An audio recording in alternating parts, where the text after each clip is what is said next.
My name is Natalie, and I am going to present to you today Women of Color, Democracy, Occupying All Spaces at All Times. I currently serve as the first African American mayor for a municipality that is in the county of St. Louis, Missouri. The municipality is I appreciate y'all. The municipality is Maplewood. It consists of 8,100 people. And then within the county of St. Louis, there are 88 municipalities. So we are divided up, similar to Memphis, Tennessee, and racism. That's racism, okay?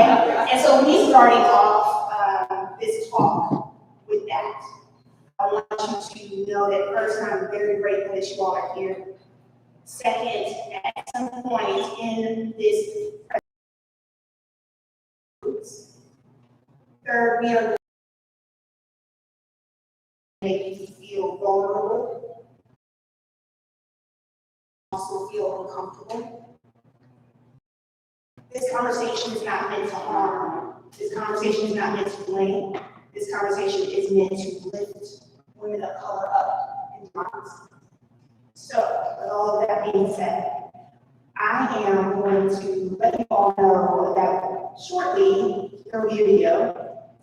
And this video is a mini documentary from a transformational summit that took place in New York in March of this year.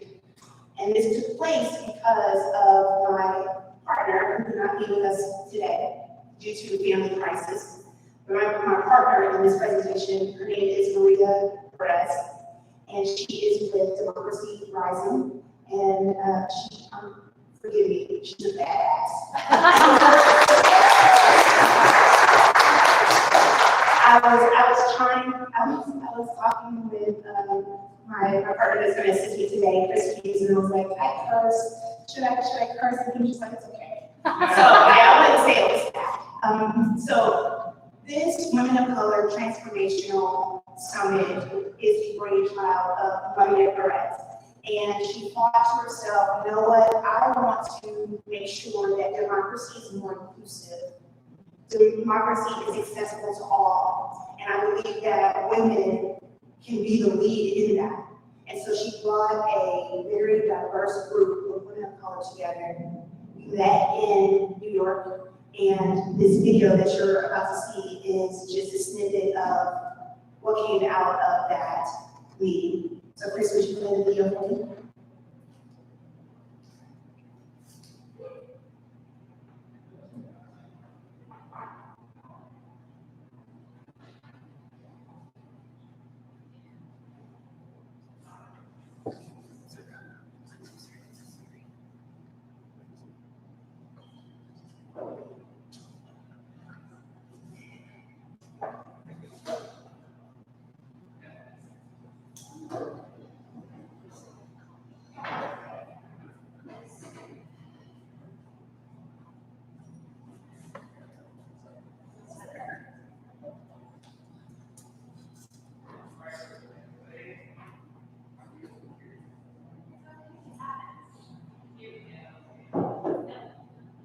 In the United States, we've never truly had democracy where every citizen had all of their rights, and we still don't have that. We're living in a political climate where, in particular, women of color are facing a lot of threats of violence and abuse for trying to do their work in their communities. We receive a lot of backlash and a lot of pushback. I am giving my life to people that don't know me. When we don't have community, it's hard, it's lonely. And issues are important. Because people are important. Decisions were never made to support the minority community. And you know it's something that the community really wants to leave, you just can't give up. We can only scream and yell for so long until we infiltrate those spaces and we take over. That's all we're going to have to do. We cannot continue to exact change in the city without seeing a change in City Hall.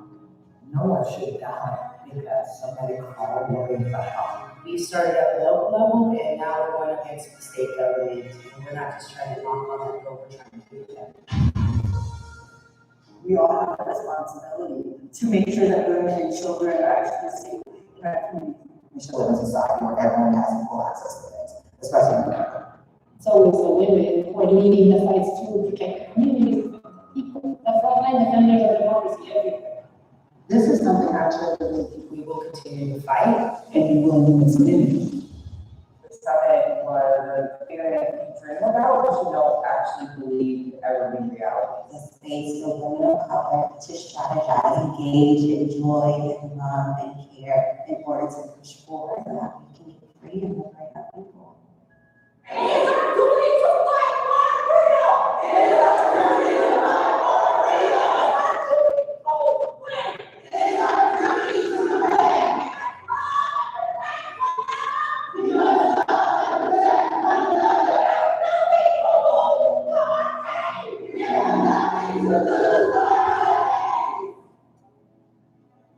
Whether it is evidence doesn't work, or if I'm something else that will work. We've got to fight for it. We've got to go up against the machine. We've got to change this. We need work that anchors a longer-term vision that we can organize around. We are all sailing into the future here, we build a unity summit, writing our manifesto, your 2076 vision, and then we're gonna make a pact and a think tank to represent women of color on democracy. Everything that we do has the people that we represent in mind, and everything else is secondary. We're building a future that our community deserves, and that people who come after us will benefit from.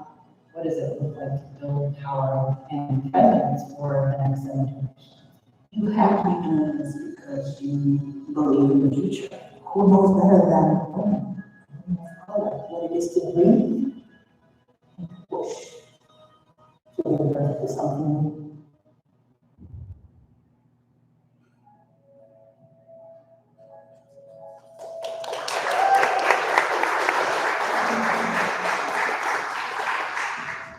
Thank you. So I want to recognize one of my cohort members, Liz. So she is in the back. She was the gentle lady that threw up the birds. And then another member of our cohort is here.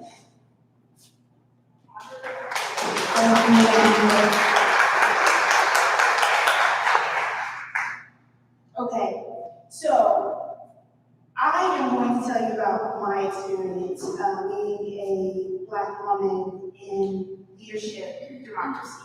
So when I began, I told you all that I am the mayor of Maplewood, Missouri. Maplewood is predominantly white. And so for me to be elected after 113 years to serve as the mayor is huge. And I had assistance and backing. Honestly, it felt like, I call it the Obama effect, where a lot of people get really excited about change and making history, they want to be part of that.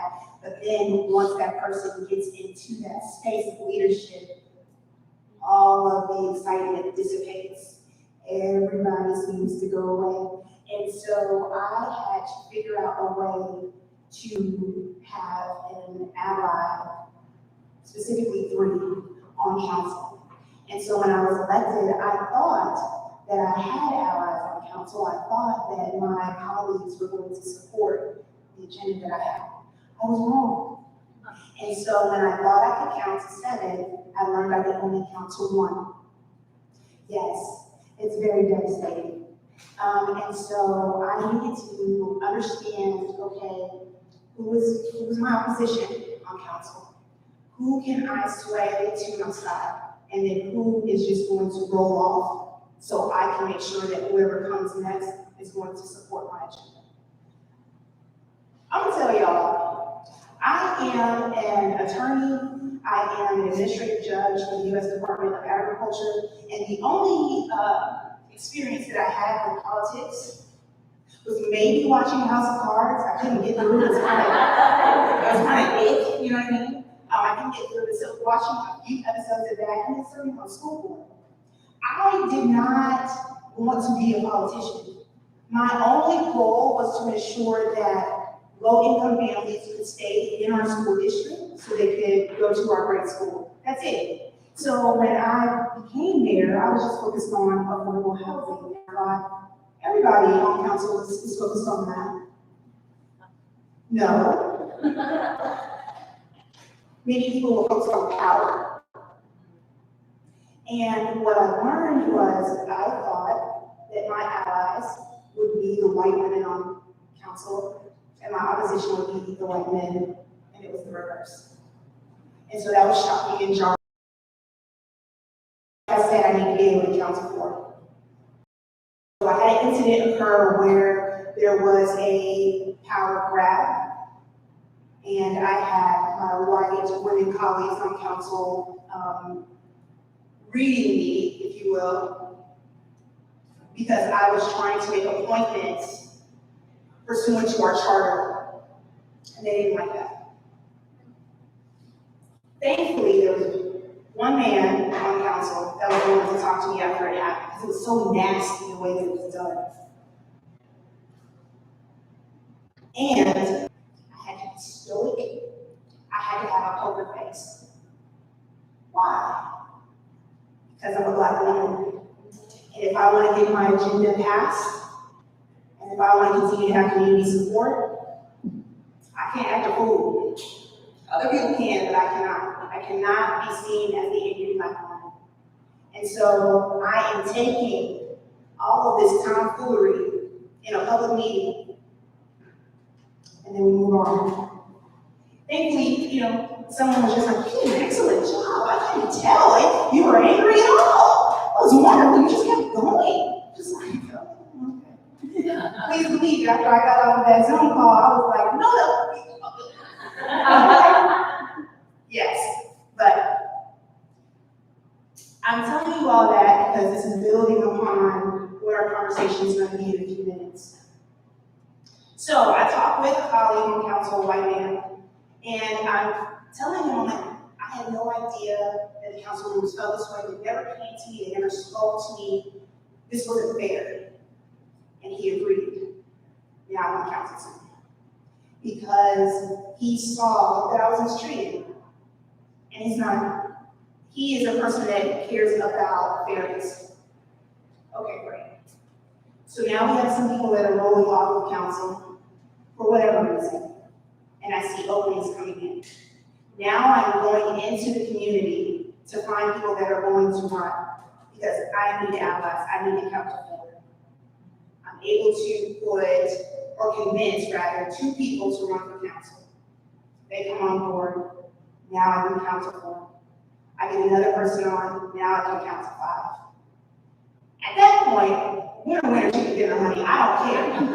Whoever else is going to come on board, that's fine. As long as I have my numbers, I'm good to go.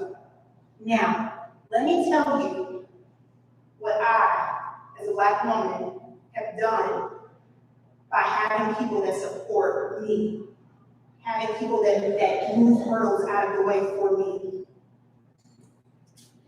We are the only municipality in the St. Louis region, dare I say the state, that has an affordable housing set-aside ordinance. We are the only municipality in the state that has a tenant bill of rights.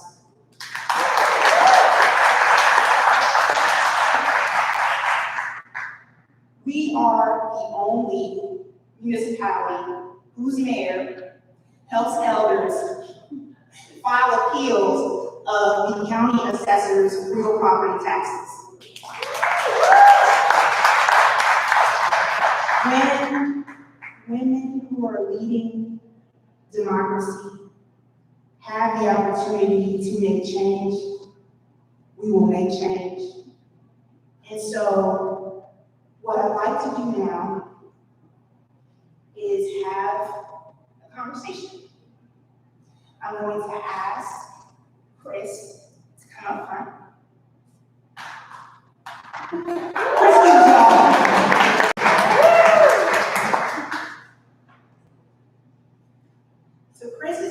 assist me, because if you recall, at the beginning, I told you there are going to be some questions and answers that may cause you to feel vulnerable, and in your vulnerability, you may feel uncomfortable. I am not asking these questions to do any harm.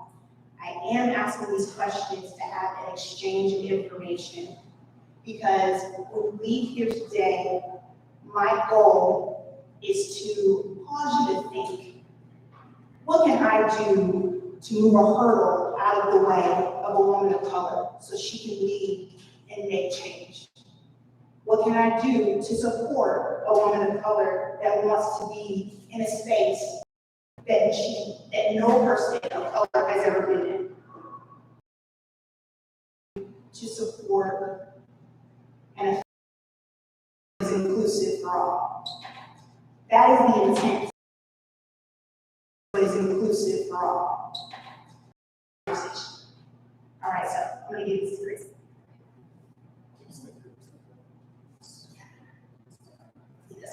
Okay, so I'm Chris. I'm very honored to be here and to talk to you all. I was just explaining the format of these conversations that we're trying to set up. So we're going to split up into two general groups. We're going to have a group of the people of color in the room together to discuss and build solidarity and talk about your experiences day to day, what it means to be in the democracy space, in American democracy, working to change it and to share stories and build community.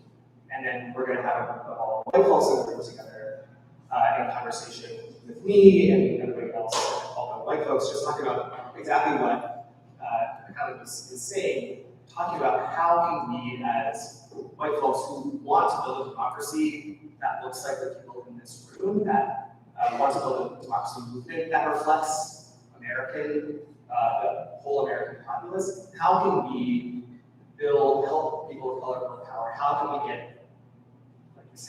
those obstacles out of the way? So that's the focus, that's the goal, is to have these two groups having these parallel conversations and come together at the end and bring it home and make something of it all.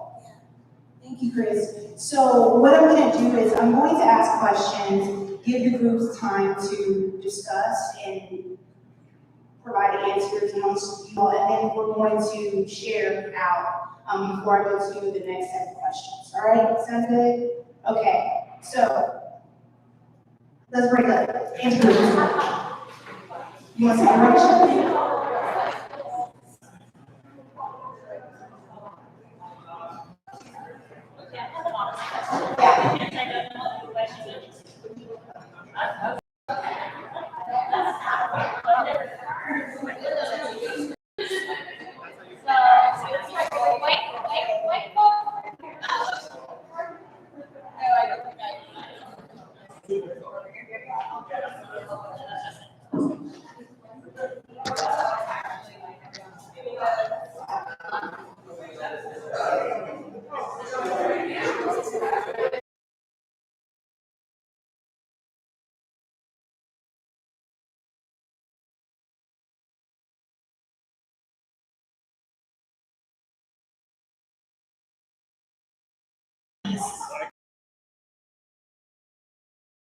Angle where we can kind of see. Actually, the first set of questions. Like on the How many people of color work in your organization?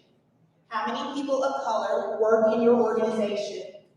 Next, how many of them are women of color? How many of them are women of color? And then the final part for this set, how many women of color work in leadership roles as opposed to assistant roles? So I'll go over those again. How many people work in your how many people of color work in your organization? How many of them are women of color? And how many of those women of color work in leadership roles as opposed to assistant roles? So if you would go ahead and you all can have that conversation. And you know, these groups are big, so if you want to split them like in half, yeah, you want to split them in half, so you just kind of, you're talking. So you have two groups over there, and you have two groups over here.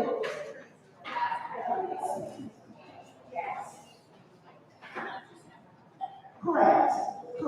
So kind of good question, women of color, what does that include? Pretty much, anyone that does not identify as a white person. Yeah, so if you understand that you are identified as white, I'm not gonna argue with you. But if you look at someone and you're like, oh, that person's not white, that's what I'm talking about. Okay? All right, cool. All right, so y'all are good to go. We have 7 minutes and then we're gonna report out.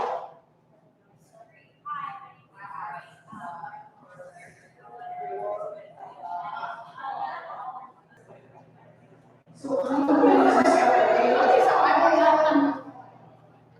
Okay.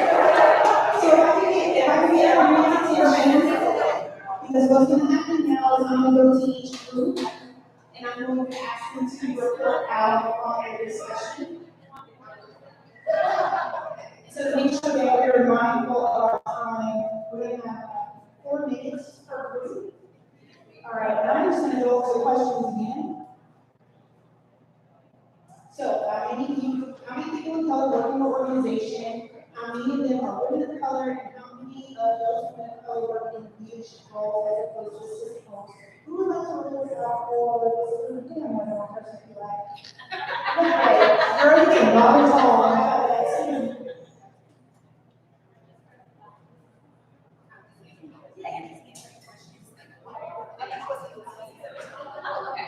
So our group pretty much represents, okay, I represent anti-gerrymandering. I am a black woman. I am in the leadership role of our organization. In our group, I would say that pretty much our group has at least one woman of color working in their organization. What I did observe though was for the girls who are in leadership roles, it's because they started the organization. That's what I picked up from what we just discussed. Like, I'm probably the exception, the only one who's in the leadership role who didn't start the organization. But everyone else over here started the organization.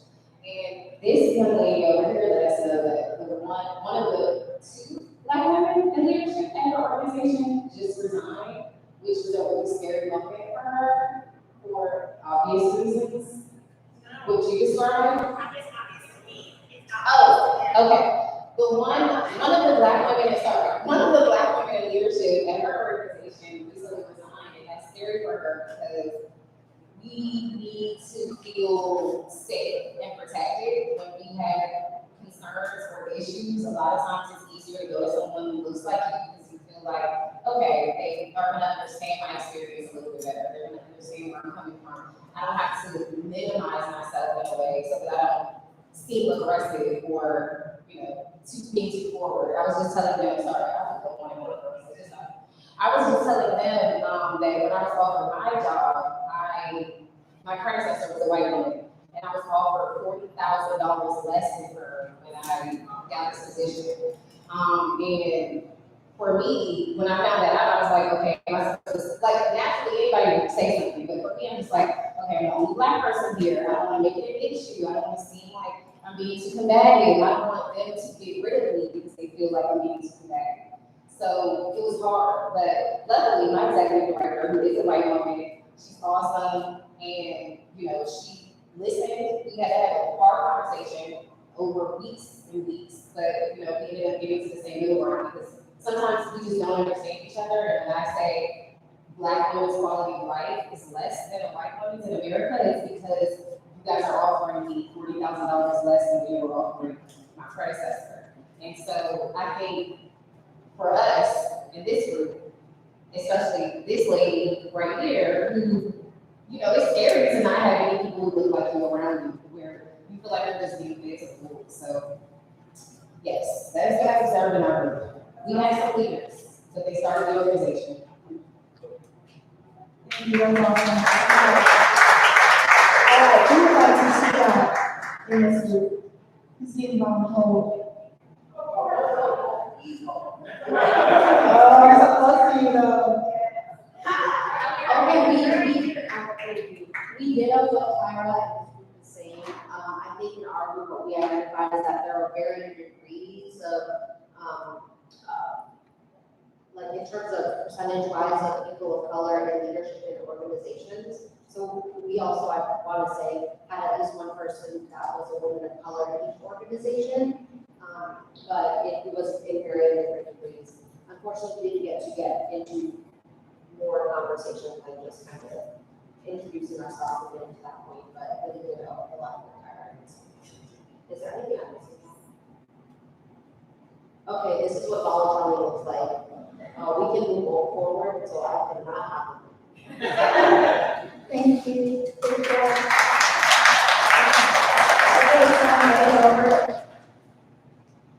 I'm really interested to hear what you all spoke about. So who's volunteering or being voluntold to Live streaming is kind of in between.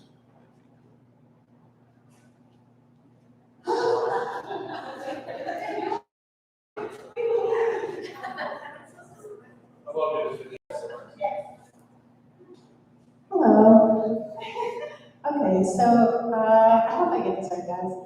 I think what I heard was that in a lot of the organizations there were some people of color, and in others there weren't. There was a discussion about my example. We were talking about an organization led by a woman of color, and pretty much almost all the employees of the entire organization are all women of color, almost all of them. Very few white people, very few men of color. I don't think there's any white men. But yeah, I think the general gist was that there's maybe not enough women of color in leadership. Yeah. So let me ask, forgive me for putting y'all on the spot, okay? So after hearing what after hearing what Tyra said about being in a space and wanting to essentially get the proper pay and the same pay, how could you be an advocate and support, especially when you only have one Black person, right? Can you tell me how you show up? And if you are uncomfortable and you're vulnerable enough to share that you are uncomfortable about showing up, can you tell us why? Anyone? Yes, thank you. So I think a lot of times folks won't speak up. So sometimes you gotta speak up for them. You just gotta keep your eyes open. See if some BS is happening, or it's problem. Be aware of it. Perhaps go to them first. Perhaps go to your boss who's really supposed to be taking care of it. And say, I think that this person's being supported. We might often say we might lose her. That kind of gets their attention. So that sort of thing. And if you can get a relationship with the person where they know you got their back, like the person you are, right? Then that can be pretty awesome. But you can't manufacture this kind of thing. Thank you. I'm gonna come to you. Oh. Evaluate performance, figure out about our existing town policy, and provide recommendations to fix it. All right, who would like to volunteer, or who shall be voluntold to share? Okay, Chris. I did get voluntold somehow. So I think our conversation was similar to the other folks. It was a big variety. There were some groups where everybody has some women of color on staff, but some, it's a really small share, 5% or fewer of those folks, and none of them are in leadership positions. And then you've got other organizations that are, like Tyra was saying, led by women of color, and are led by women of color because they were created by women of color, or led by people of color because they were created with the express purpose of being a racial justice organization. And so it seems like the tension in the gap is when people are coming to this sort of like generic, like, do good things lens, they're not being quite as intentional as they could be, especially in the startup stages of these organizations of bringing in people of color at any level, but especially at leadership levels. So that was my sort of takeaway of this conversation.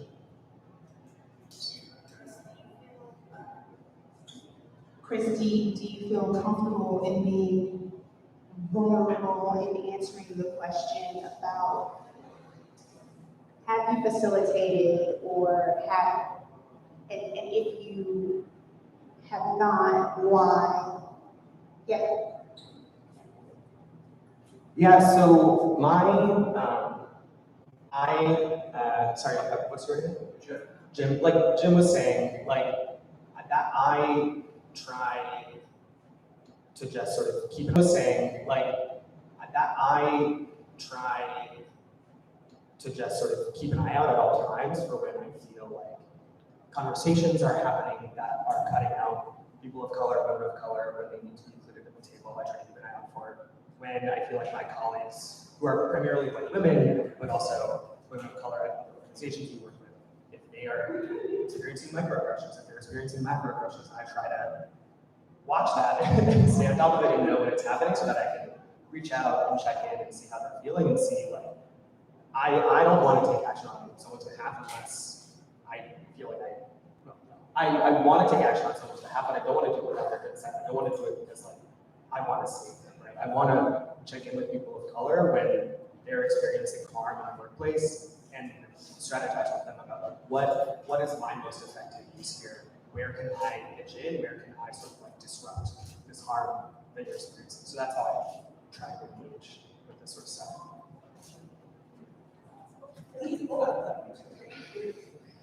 I just wanted to tack on just like I think a barrier that I run into, like definitely want to echo, like I try not to do anything outside of relationship.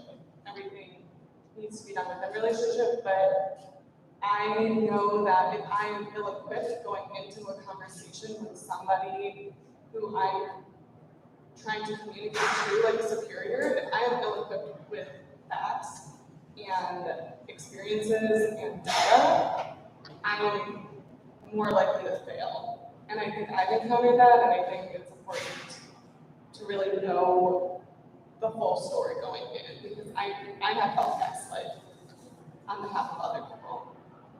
And like, I know it's gonna be like a fraction of the gaslighting that goes on, like 100%, but just wanted to name that we also get gaslit when we try to speak. We white coworkers who are trying to stand up for our coworkers of color with their consent. Oh yeah, most definitely. Yes, I want to speak on what Jim and Chris were talking about. I don't know if you all noticed that this is what I say, I had a whole white man come to the front to tell y'all to separate. Because white people know how to talk to white people. I know that. I learned that the hard way. Okay? I say my people, okay? I can tell black and brown folk, hey, y'all, we're going to separate into this group, because as Tara said, there is comfort in that. There is a feeling of safety in that, because we are all going through the same thing. And so when I want to communicate, I'm in need, and I want to communicate that to white people, more often than not, I'm going to need a representative. It's the truth. It's the truth. It's the truth. And am I like, oh, this is so unfair? It's the truth. It's the truth. And am I like, oh, this is so unfair and it shouldn't be this way? I ain't got time for that. I'm gonna be real with you all. I do not have time to be like, oh, this is so unfair, it shouldn't be this way. What I'm trying to do is push my agenda forward, and my agenda supports my community.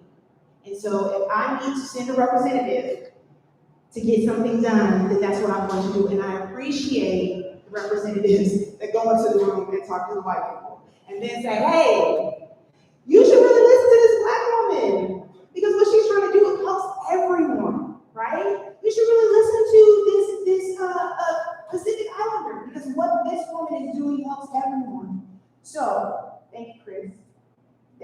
him for speaking out to that. And thank you all. Thank you. What's your name? Carrie? Thank you, Carrie, for saying I'm trying and it's difficult. It is. What I would ask though is when it's difficult for you, recognize it's even harder for us. And stay in that space with us. Because it's very easy to get uncomfortable and then to say, well, I'm gonna put up with this, I'm out, right? So thank you for being in that discomfort and moving us and helping us to move what we're trying to do forward. Okay, how much time do we have? 15 minutes. Thank you for that. So,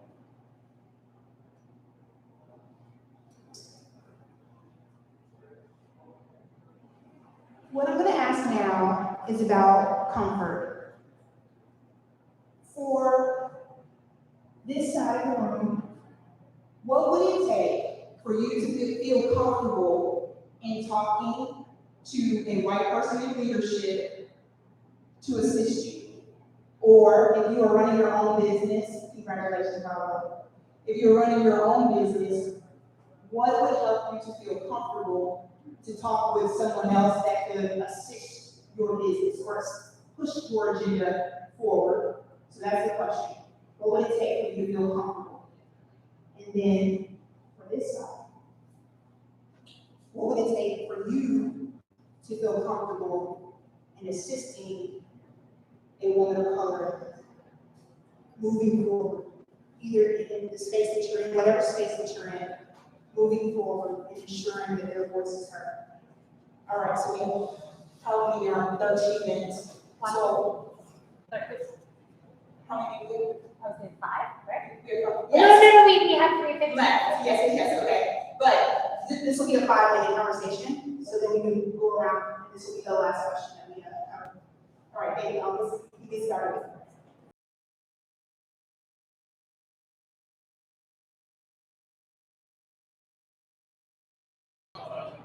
This is so awesome. Thank y'all so much.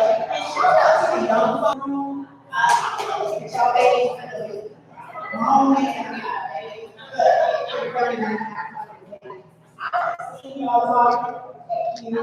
Thank you for participating in the conversation. All of y'all, that has been showcasing some books. Thank you so much. Okay, y'all. So we're gonna start over here, and this, just a reminder, the question that prompted your conversation was about essentially trust. Trust and comfort. What's going to make you feel comfortable to assist a woman of color with the issues that she may have, or getting rid of hurdles, lifting them up so they can have a voice. What's going to help you feel comfortable with that? And then on this side, I was asking you all to talk about what you need to feel comfortable so you can have that. And I was just telling you the space that I am in on council. One, me, I am hybrid. Not because I want to. I would love to live a soft life. Okay? Love that. I don't have the privilege to live a soft life. And I recognize that, right? And I'm not crying about it. I do get shit done. So it's fine. But to that end, because I'm so hyper independent, it's difficult for me to ask for help. It took me being attacked by 4 folks to be like, yo, independence is not going to work for me in this space.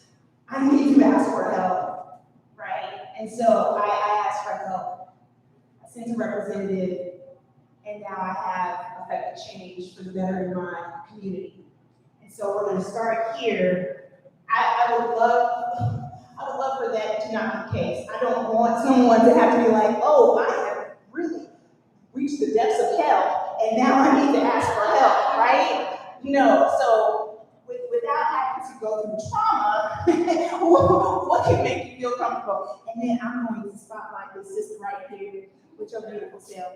Because you said something that was jarring that happened here, and I'm asking you to be vulnerable and to repeat it, because that's the space that we're in. Okay. Hi everybody, my name is Dee Adams and I'm here as media for ADS. I think that I'm maybe one of two, well, let me not get into how many numbers, but anyway, in the green room yesterday as I was setting up for media, one of the volunteers came up to me and said, "Ooh, I'm Queen from Africa." And I think what he was trying to do was give me a compliment, but what I felt was embarrassment and shame, and I was already nervous in the green room. There's me and one other black girl in there doing media. She's a photographer and I'm doing the interviews.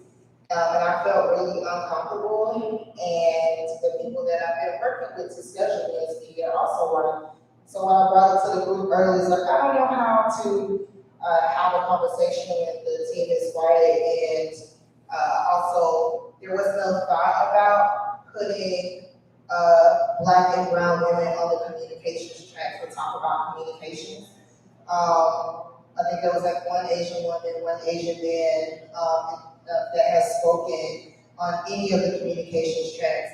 And I would like to say it on post that like it's kind of strange. Just black people run the internet, like both people of color, we run the internet, and we are the best communicators in my opinion, and we were not here to talk about communications. And it's a disappointment, and I also feel hurt by the comment, if I'm being completely honest. Thank you. You do look for it for. Okay. Comfort. Hey. Okay, so our group was basically saying that the first layer is clear communication.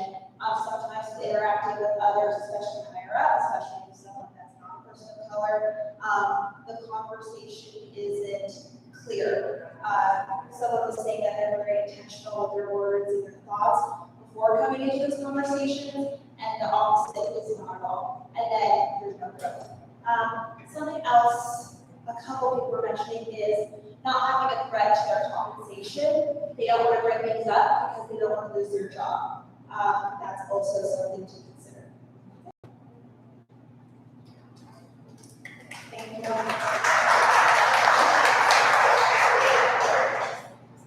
So I just have one comment, and I think that one of the things I learned here is that it's actually incredibly difficult to be comfortable. And I think a lot of people are said there's not one thing that is going to make me feel comfortable in an organization where I am, where I'm, one person and all of the other people. But one of the things that I try to do, one of the things that I hope that we can all do, is just listen and give people space to say what they need.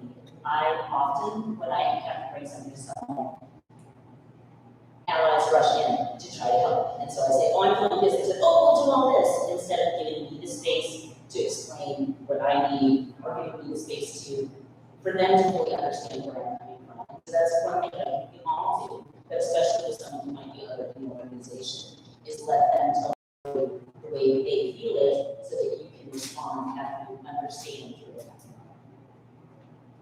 Thank you.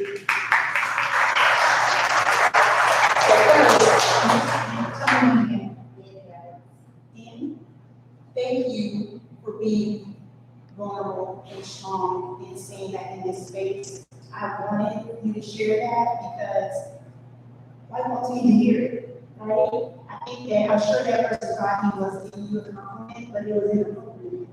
I'm sorry that you ignored that. You are being put up with. And then I want to piggyback off what Julie just said about listening. When someone of color tells you this made me feel uncomfortable, or what you said was offensive, please do not take that personally, like it's a personal attack on you. What I have experienced is I tell someone my truth, like, hey, what you did is not okay, and then all of a sudden they're like, oh, you think I'm a bad person, you hate me. No, that's not it. We're just talking about that one thing.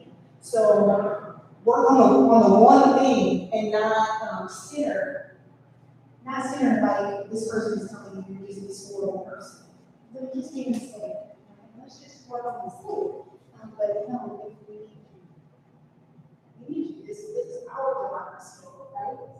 And so we're definitely never talking about people of color. We are not trying to make you feel guilty. We really don't have time for that. We do not have time, right? We're just really trying to get things done. And so please don't take it like it's an attack. Take it as, hey, we have different cultures. You may think that this is okay, but in my culture it's not. So can you work on that? Get a bridge there, and then get over that bridge so we can get whatever the task is we're trying to get done. All right, so thank you for listening to that spiel. Who would like to report out for this group?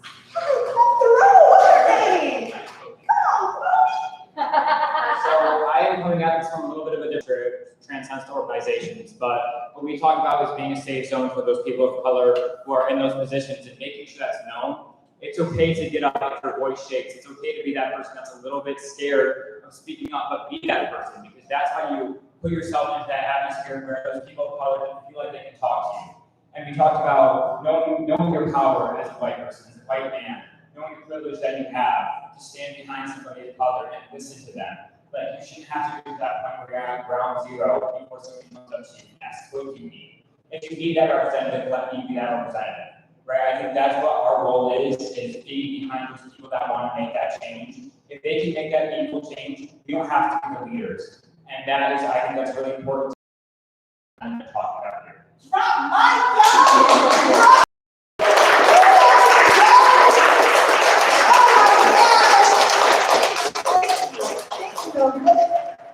we all right. The kids are all right.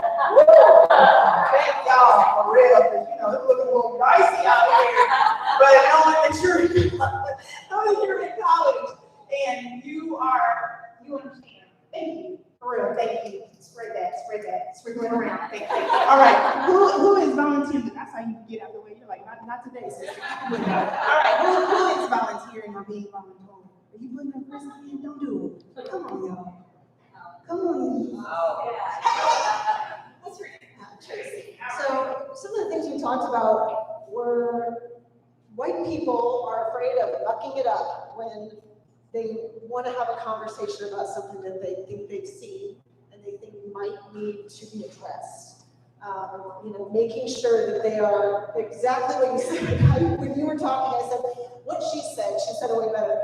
Making sure we're giving you the space appropriately, so that if we're going to say, whoa, I see something that is not okay, needs to be addressed, it's actually welcomed. And we're not stepping where we shouldn't be stepping. And so I think we were talking kind of about tools and tactics to making sure, like, having that courage to not just speak up, but to speak to the person that we think needs to be given the space to explain what they experienced and have that elevated and changed, but to talk to that person first. And so that was one thing we talked about a lot, was just making sure that, we want to be an ally. Let's be an ally the right way, an invited, welcomed way. And I think the other side was, we talked about this kind of, what if, have you ever felt retaliated or potentially retaliated against if you started to raise an issue that you're seeing with your colleagues of color? And is that going to be backlash to you? And we just had some conversation around, I'm not going to repeat what you said, but what he said. You got to do it. You got to do it. You got to take the risk, acknowledge your privilege, and see how we need to raise people up. And you got to take the risk, even if there is retaliation, which unfortunately there are in some places. But just do it. Thank you. Thank you so much. All right, so with the time that we have left, I'd like to open it up for just Q&A. If there is a question that you would like to ask me, or if there is a question that you would like to follow up on, you are welcome to do so at this time. Hey. Thank you.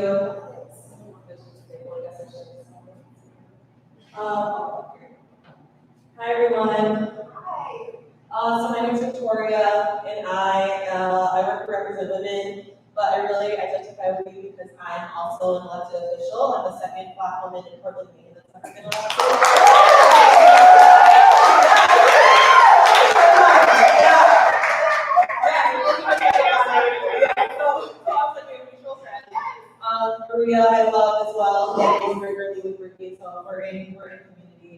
And I just appreciate all that you do, everything that you were saying about I never wanted to be a politician. I never was interested. I was a grassroots activist, and I somehow am now on the council and experiencing that in also a very white city, a very white state, and court making.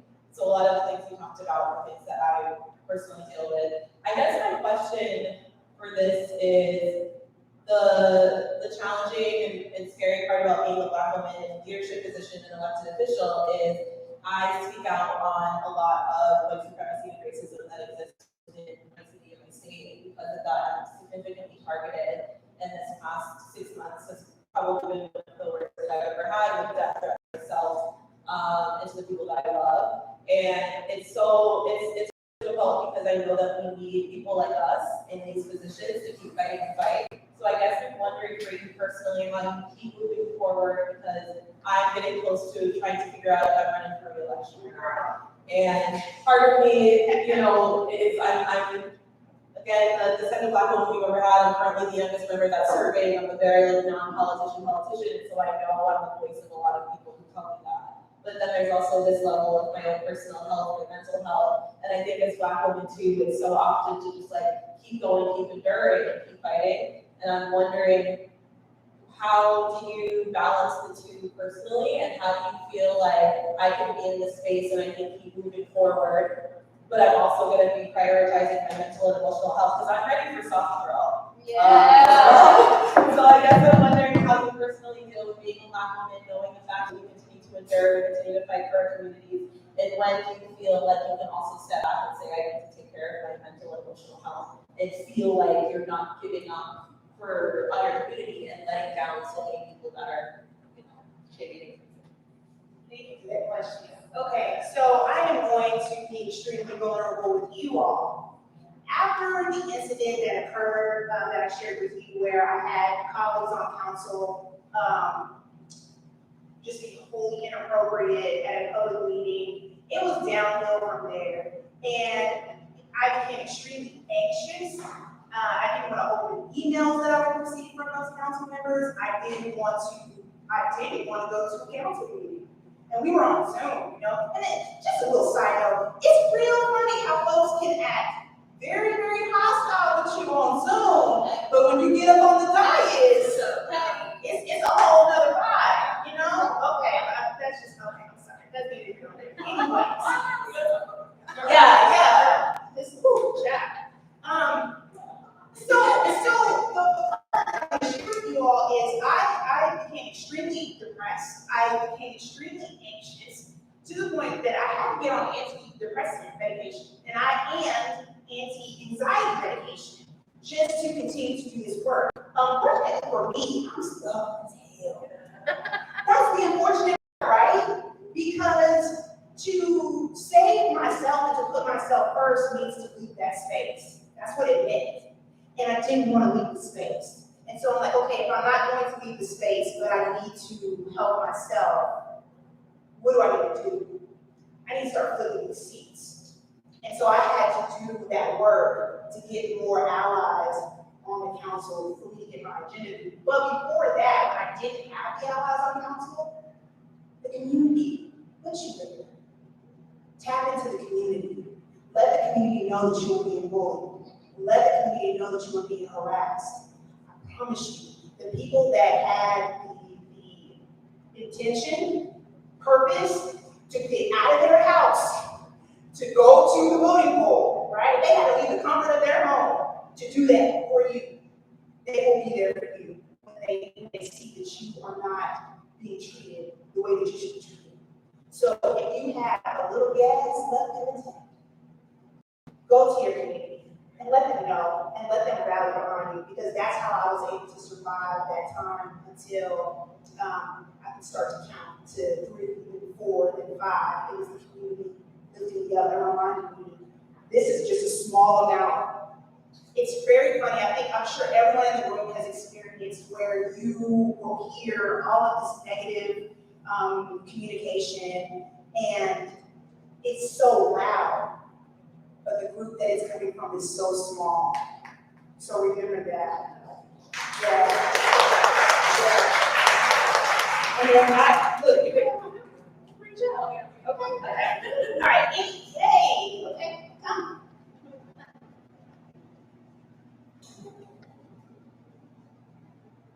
First, most importantly, thanks so much for creating this space. I just want to make an offer on mental health. The intersection between mental health and public services, when we don't talk enough about.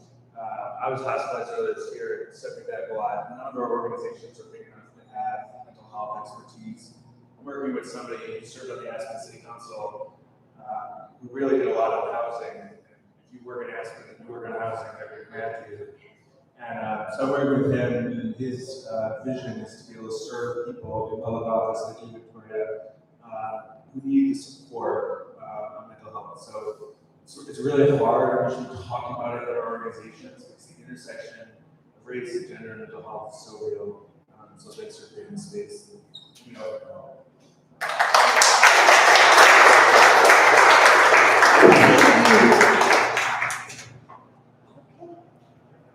I got a question in that, and then I'll question.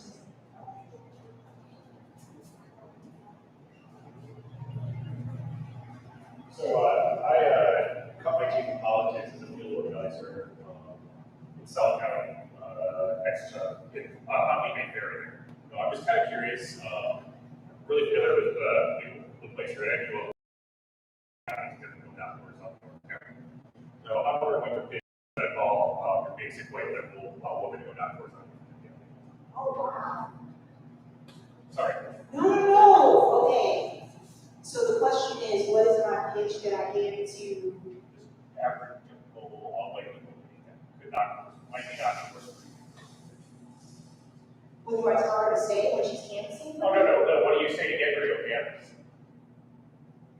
No, I'm gonna be real with you. I haven't had to say anything directly to them.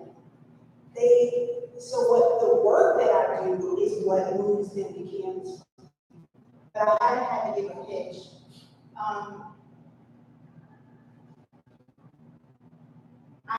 Wow, I need to sit in that because that's kind of dope that I haven't had to give a pitch to someone, you know what I mean? Like, thank you.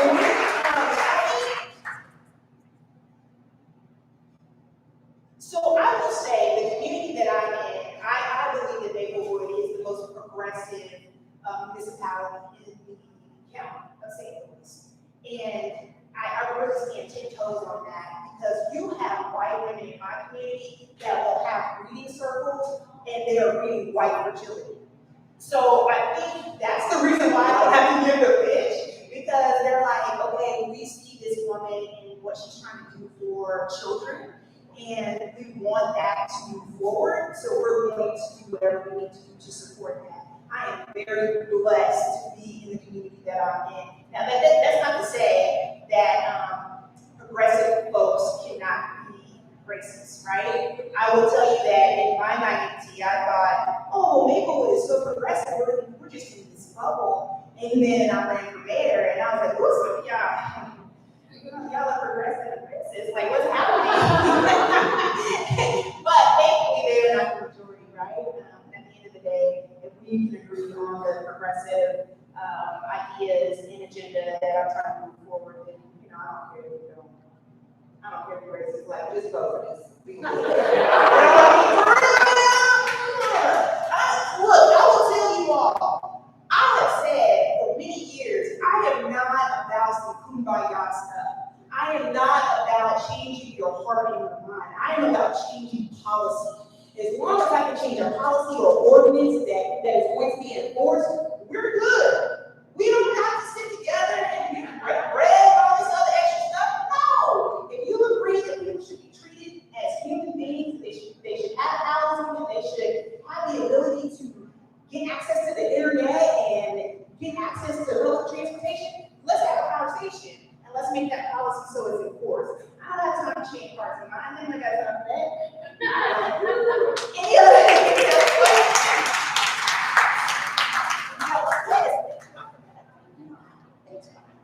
So this is not so much a question as much as it is a statement and a recommendation.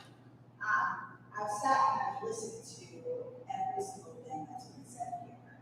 And what I've recognized is that these two groups here, I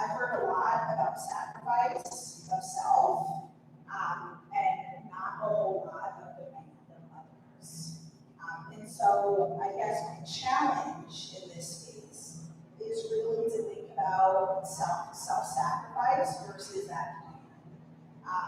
One of the things I've been doing over the past 17 years I've been working in democracy and politics is I no longer will work for certain organizations that don't represent what my demands really need to be. And so I've heard mental health and pay and equities. I won't work for an organization that does not pay equally.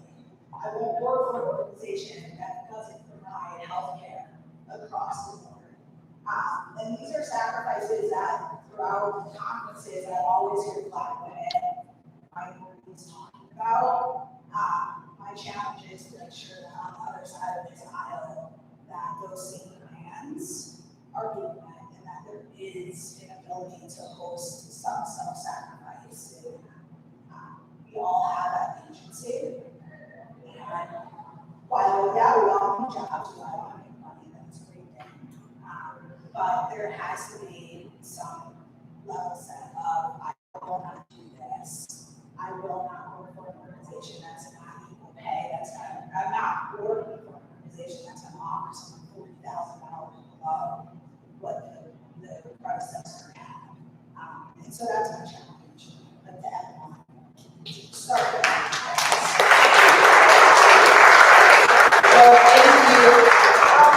any other questions before we conclude? Okay. So Mayor Knapper, Senate, U.S. House, President. No ma'am. No turkey, absolutely not. I do not like being a politician. I'm gonna be real with y'all. It makes my skin crawl. It does. I just want to help children. I really did. Look at you laughing. I know. I should have laughed at myself. Because when I started this, I was like, yes, affordable housing. And then I got into the space, and I tell everyone, I have a tendency to have laser focus, because that's how I reach my goals. But when you're a mayor, you can't have laser focus on one thing. You have to talk about and look at your sidewalks and your streets and your street lights. And it's like, oh, it's dark on this street, but thankfully it's a full moon, so the moon is lighting the street. Like, right? And I'm like, okay. But now I've become like a nerd when it comes to streets and sidewalks. That's not sexy, y'all. So, but then there's the other side, right? I don't want to basically ask white women to canvass for me, but I gotta ask people for money. I don't like that. You know, it's like, ooh, I gotta raise funds. I remember when I was running initially, I'm running for re-election, but when I was running initially, I had someone that was volunteering to be my fundraising manager. And she was like, okay, you gotta make this call. Y'all, I cried. Because I was like, I don't like asking people for stuff. I don't like asking people for help. I don't like asking people for money. And if you were a politician, you have to do both every day and twice on Sunday. So, yeah, no. I'm good, right? I'm good. How are you doing? Oh, thank you for asking. I have a whole website, it's dismantling.com. And I will say this, excuse me, local politics is very, very, very important. All things are local. I know that we are dealing with, federal elections that'll be next year. You might have state elections. All politics are local. Please get involved in your local politics, in your local government. You want to see something change immediately? Go to your council. Go to public comment. Let them know. Stay on their head. And then if you're not going to do that, or if you're doing that and you're not getting anywhere, then run for office. Okay? Make a change. Help the people. Help the people. So that's it. Thank y'all so much. I appreciate it.